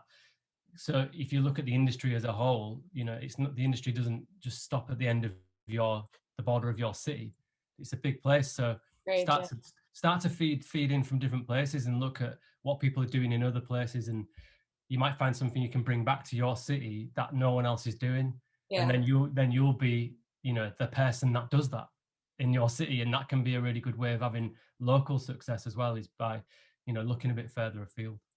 Absolutely, and you know, I think you guys are both really good examples of people that have brought, you know, notoriety to Hull, notoriety to York, where, you know, York, for example, only know it's a picturesque town, but you know, you've brought pop stardom to York. I guess to being a bit over the top. It's very hard. No one's very accepting of it here, but I'm gonna force it in. Absolutely, and Stu's doing the same for Hull. But Beth, yeah, quickly, because I know you've got a writing session. You've got new music out. Tell us about it. Tell us, what have you got to plug? Yeah, so I just brought out a song called She Gets the Flowers, which is about somebody else getting the relationship that you wanted from the person that you wanted it from.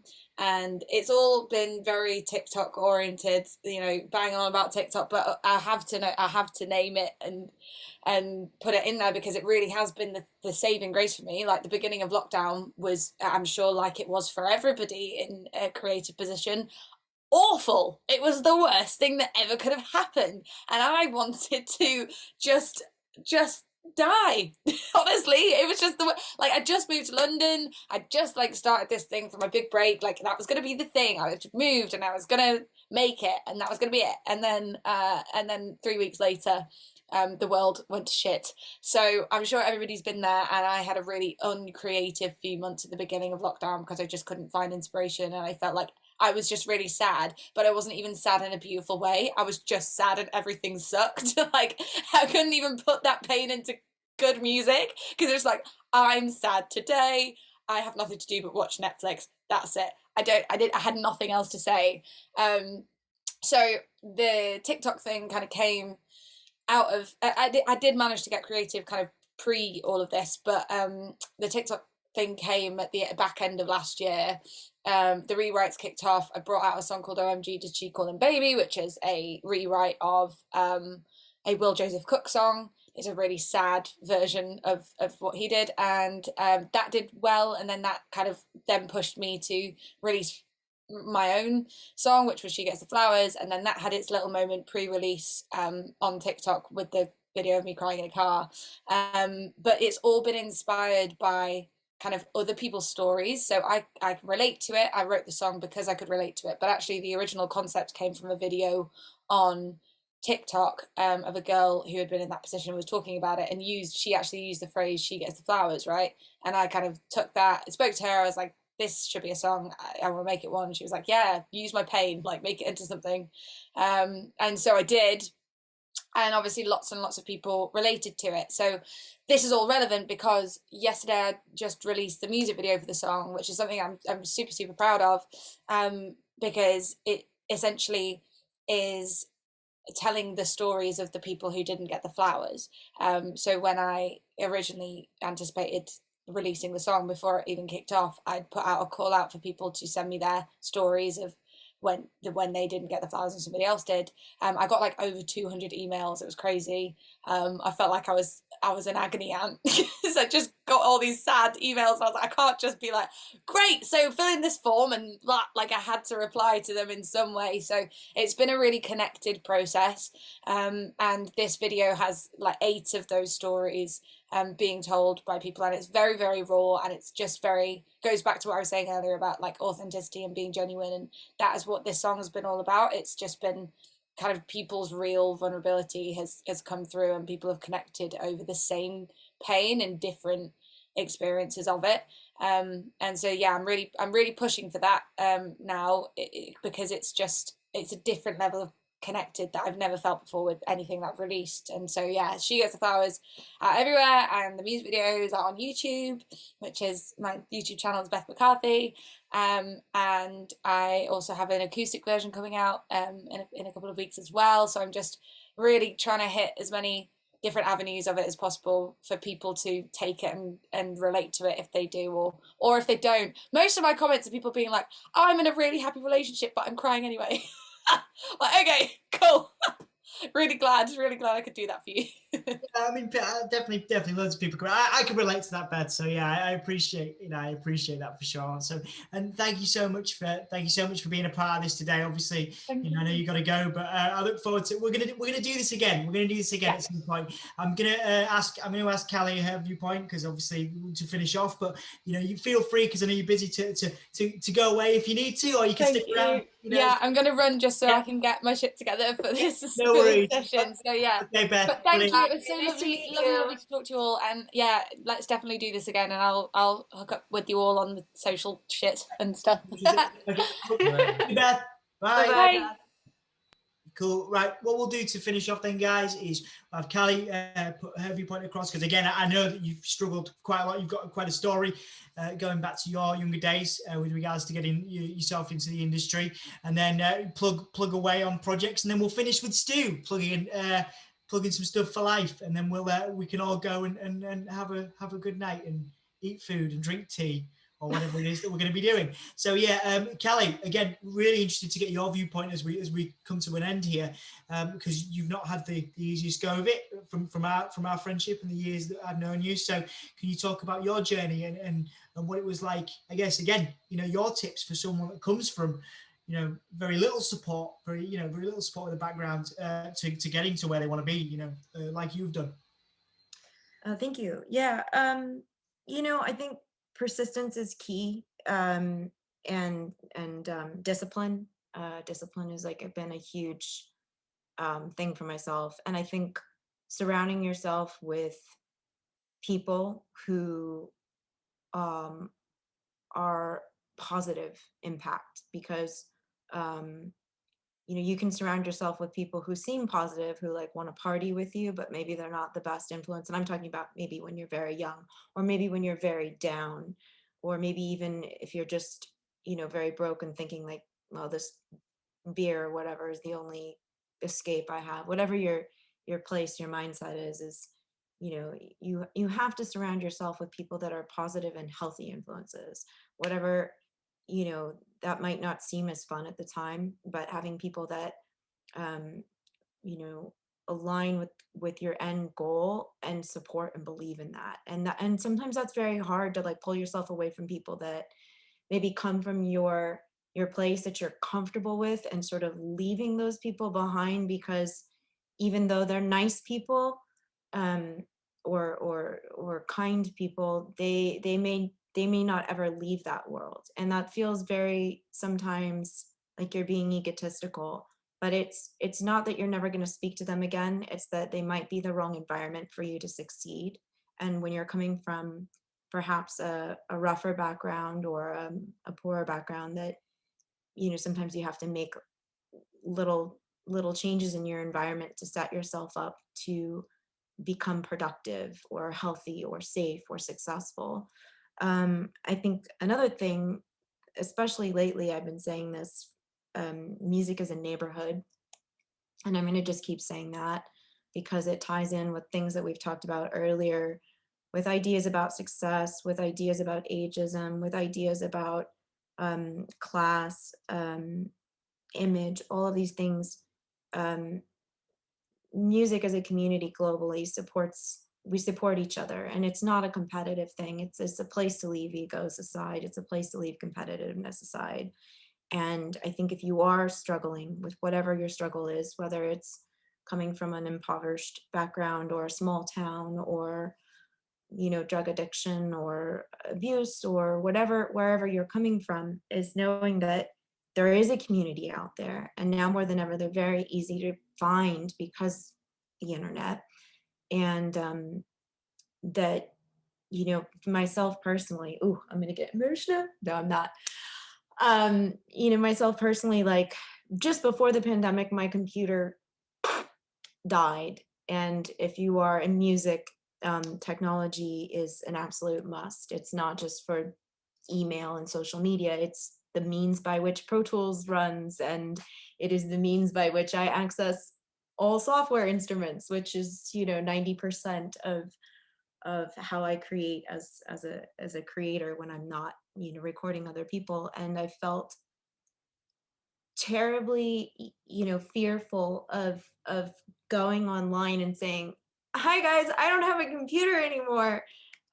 Like I just kept thinking, like, why do I deserve anybody's help? And like, who is why, and I think thankfully before that I had started a Patreon, and that was also a big step in like, to kind of answer people's question about like, how do you get somewhere with your meager means? And I had a very hard time starting a Patreon, and I read, Amanda Palmer's book on the art of asking, and it was really helpful for me to think about,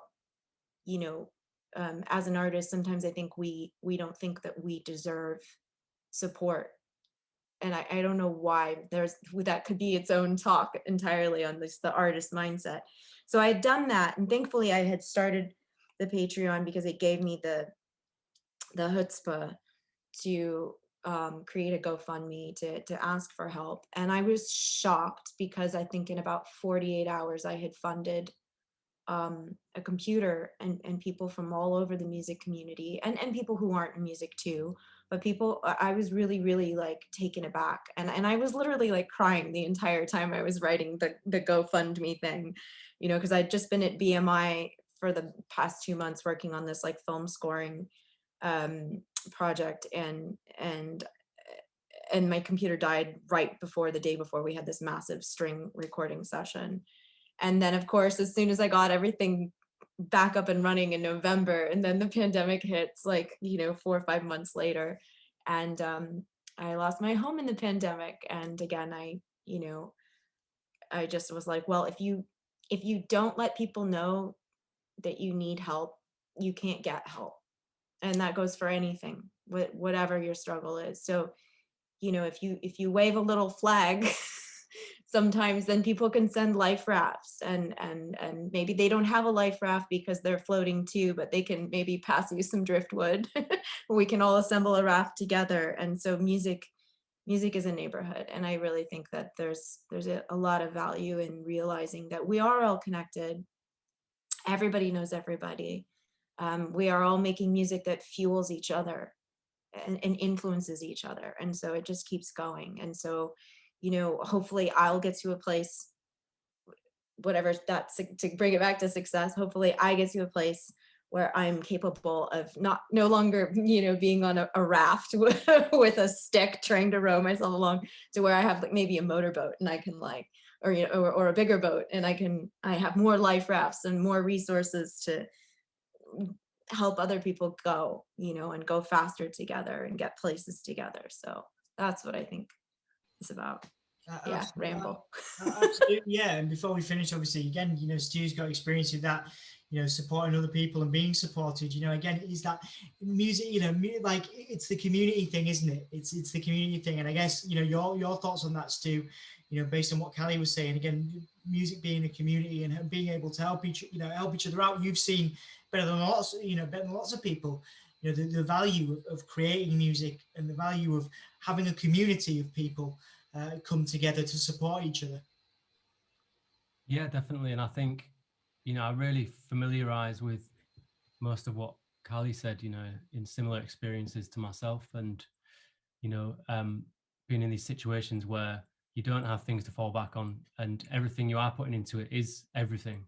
Um, and struggling to ask for help because you feel like you're not worthy for that, really, or that's how you've kind of learned in life. And I think, throughout my life, from various experiences and also been at the youth center for 15 years, very much, I was very much a pleaser and very much looking after everybody else, to the point where I wasn't looking after myself and not asking for help and not giving myself a break. So I think over the last sort of 3 years since I've kind of done my own thing, that's one thing, I've really learned is to also say no. And like you said earlier, Kallie, the power of saying no.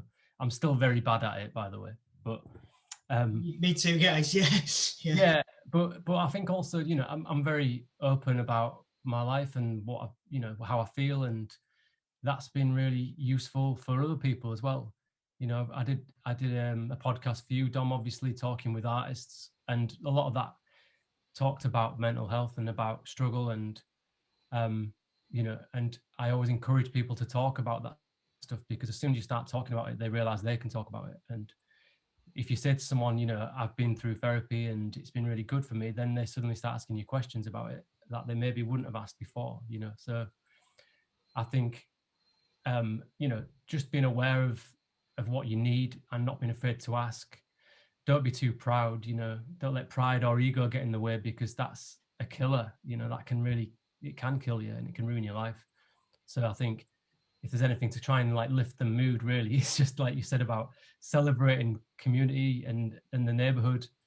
And I keep saying this word, collaboration nation. That's what I want to see throughout lockdown. For me, it's been like one big collaboration, and I've met some amazing people online, and I've collaborated with people I didn't think I'd collaborate with. I've reached out to people that I never thought I'd speak to and become friends with, all from a computer screen. Yeah. It's amazing how connected I feel by being disconnected to people. Because that human contact is really important, and I think we're all craving it at the moment.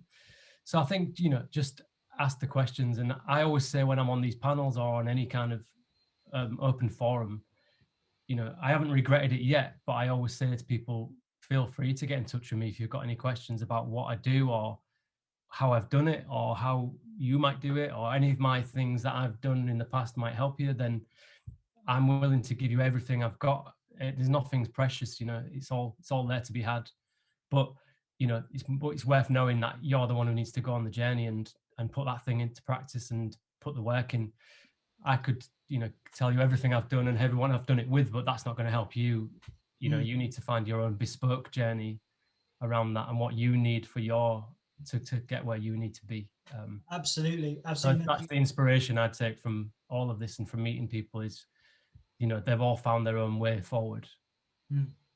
Absolutely. It's a really good final thought, Stu. And I'm going to come back to you to finish off in terms of plugging, because you can plug the Soundsphere podcast for me.